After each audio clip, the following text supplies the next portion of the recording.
Happy New Year, BookTube. It's Kari. Welcome back to my channel. Thanks for joining me. Today I'm going to talk about my top 10 reads of 2020. And these are in no particular order, but I did group them by genre. So the first book I'm going to talk about is a humorous fiction book, and it is A Man Called Uwe by Frederik Backman.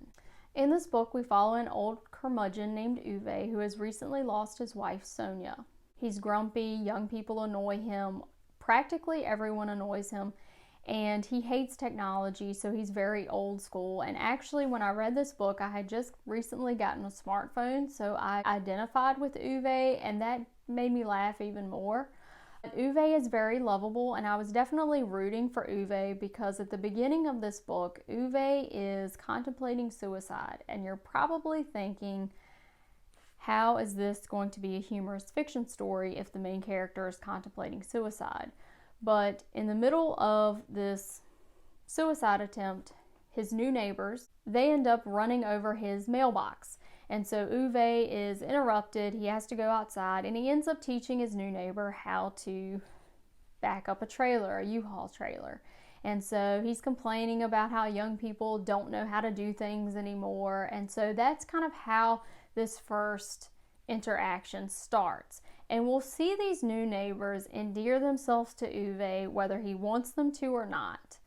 They'll definitely learn from each other, and it's a story about finding purpose and value and friendship again after suffering a very severe loss. I laughed, I cried, I smiled, I loved this book, and I just loved Uwe.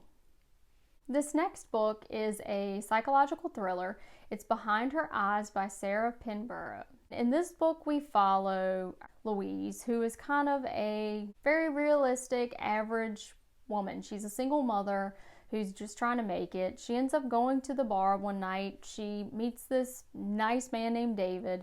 They end up sharing a kiss, and the next morning she comes to the dramatic realization that David is her new boss, who happens to be married. And she ends up, through chance, befriending his strikingly beautiful Stepford wife named Adele. And so she gets wrapped up into this weird triangle with these two, and she's trying to figure out which one of these two is the controlling psychopath, because she realizes that they have a very strange, warped relationship. There is a paranormal element to this story, and the ending to this thriller I did not see coming, I will say that. And sometimes if you read a lot of psychological thrillers, they start to become very formulaic and you can start to predict what's going to happen. Not with this one. I know Dina at Books Yada Yada had a very similar response to this book, but so I feel you. I loved it, then I hated it. I loved it, then I hated it, But any book that still has me reeling must have been a good book. When I looked through the thrillers that I read this year, this was the one that threw me for the biggest loop. The next book was a thriller, but it also had a little bit of science fiction in it, and it was Dark Matter by Blake Crouch. Our main character, Jason Desson, he has foregone a promising career as a physicist to settle down as a family man. And so the beginning of the book, we see him as a family man, everything is normal, and then one night he is abducted, and the next morning he wakes up in this laboratory, and he is in a completely different world where he is living a different life. And in this new life, he is a very renowned physicist who has created this box that allows people to travel to parallel worlds based on different decisions that they've made. And so in the world that he is now in, he has obviously chosen career over family, and so he is not married to his wife, and his son does not exist. And so he has to fight to get back to that family that we met in the beginning pages of this book. This concept is thought-provoking, it's mind-blowing, it left me reeling. I really felt for this character, Jason Desson. I was exhausted for him. I mean, this book actually left me exhausted. I felt exhausted for him. I don't want to give too much away, but there's a ton of reviews about this book on BookTube because it's a very popular book that was hyped a lot. The next book on my list is a science fiction fantasy book that is a little bit of a thriller. I'm not exactly sure what genre this fits into, but it's American Elsewhere by Robert Jackson Bennett. And in it we follow ex-cop Mona, who travels cross-country to the little town of Wink, New Mexico to inherit her mother's house. And the problem is Wink cannot be found on any map. What's weird about Wink is that Wink used to be the site of a government laboratory, and her mother used to work at this government laboratory. So there's lots of secrets to uncover in Wink. There are lots of family connections to uncover in Wink, and Mona feels kind of this draw to this town. And this town has kind of a weird Pleasantville sort of vibe to it, and so she's trying to figure out what the deal is with this town. This is one that I could not predict. I don't read a ton of science fiction fantasy, but this one was definitely a great one. I really enjoyed this writer. He has been compared to Stephen King, and I can say this book had a little bit of everything. The next two books on this list are historical fiction. So I have The Revolution of Marina M by Janet Fitch. And in this book, we follow Marina, who is a young poet who is in love, and she believes in her friends and her family and in her country. And at some point in this book, she will be let down by them all because everyone will be wrapped up in the turmoil that is the Russian Revolution. This beautifully written piece drew me into the Russian landscape and helped me gain a better perspective of Soviet history. I'm not going to talk a lot about this because I did do a review of it in one of my weekly wrap-ups. Next, I have The Paris Wife by Paula McLain, and this is a fictional account of Ernest Hemingway's first marriage to Hadley Richardson. Now, the author did do a lot of research. She read a lot of letters and biographies and some of Ernest Hemingway's writings before she wrote this book, and she was kind of inspired to write it after she read A Movable Feast, and I enjoyed this book. I felt like this was a little bit of a behind-the-scenes look at Ernest Hemingway's life. Most people who are fans of Ernest Hemingway know that even though he is a very acclaimed author, he is not necessarily a wonderful husband. And Hadley Richardson is the first of his wives, and she lives through the affairs and the unpredictability that we'll see during this time in France and as they travel throughout Europe. You definitely get a glimpse into the lost generation in this book, and I felt for Hadley. I know this is a fictionalized account, but I feel like there was enough historical reality in this book to really give you a glimpse of what it probably was like to be married to someone as brilliant and as tormented as Ernest Hemingway. I think fans of historical fiction and also fans of Ernest Hemingway would enjoy this book. The rest of the books on my list are nonfiction. So next I have Tiny Beautiful Things, Advice on Love and Life from Dear Sugar by Cheryl Strayed. And Cheryl Strayed wrote as Sugar, an anonymous online advice columnist. This book is a compilation of the best Dear Sugar responses. This book is funny, insightful, compassionate, and heartbreakingly honest, and I think you'll find a lot of beautifully written quotes that may help articulate some very difficult emotions. Tiny Beautiful Things has a blunt and bawdy style, so just a warning, she does use a bit of profanity in this, so it is a more modern version of the Dear Abby advice column.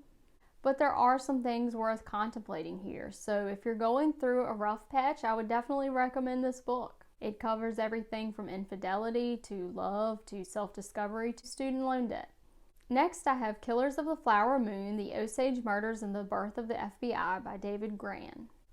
In the 1920s, the richest people per capita in the world were the Osage Indian Nation in Oklahoma.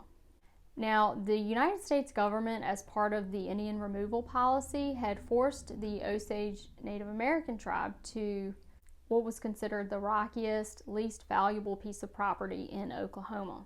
Tribal leaders did have the forethought to add a provision to the agreement which allowed them to have mineral rights to that land.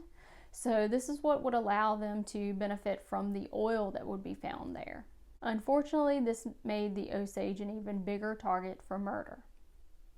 After about 20 Osage are murdered or suspected of being poisoned, the local authorities do little or nothing to investigate. And why would they? Because a lot of prominent citizens are actually benefiting from these murders. And they are taking the Osage land allotments, which are prime real estate for oil companies. This is when the FBI finally steps in. Now, witnesses are bribed, they're murdered, and even whites who attempt to aid the Osage are murdered.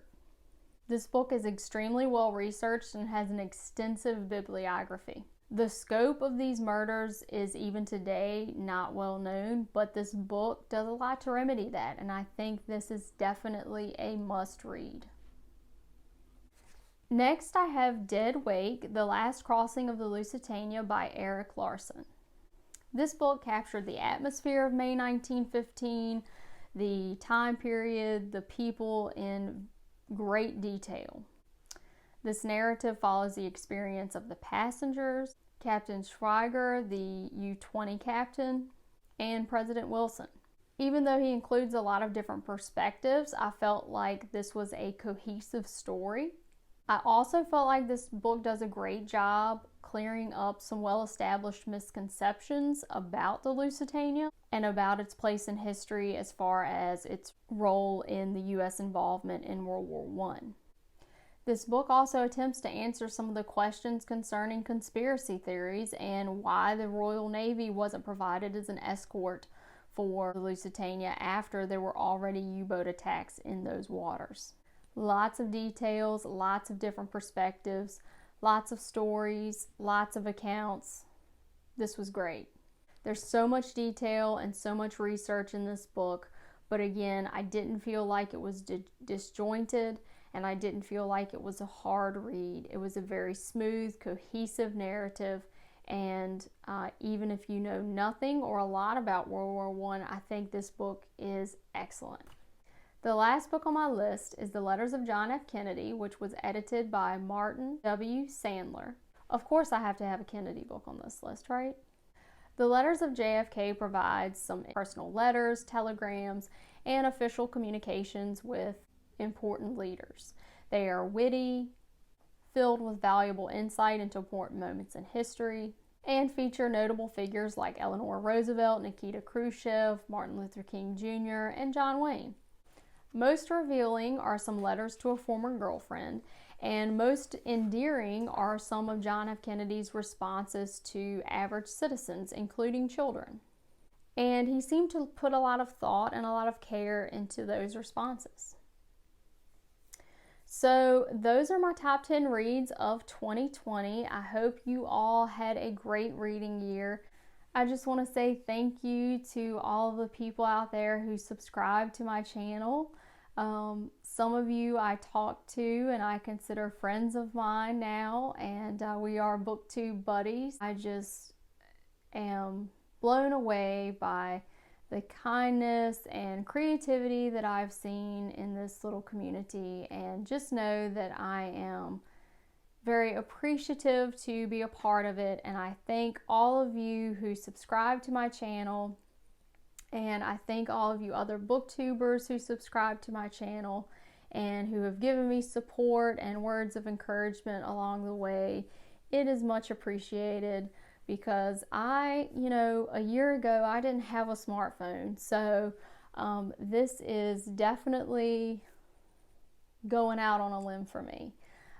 So I do appreciate all of you out there who have subscribed to my channel, and I hope I have provided some little bit of entertainment for you all.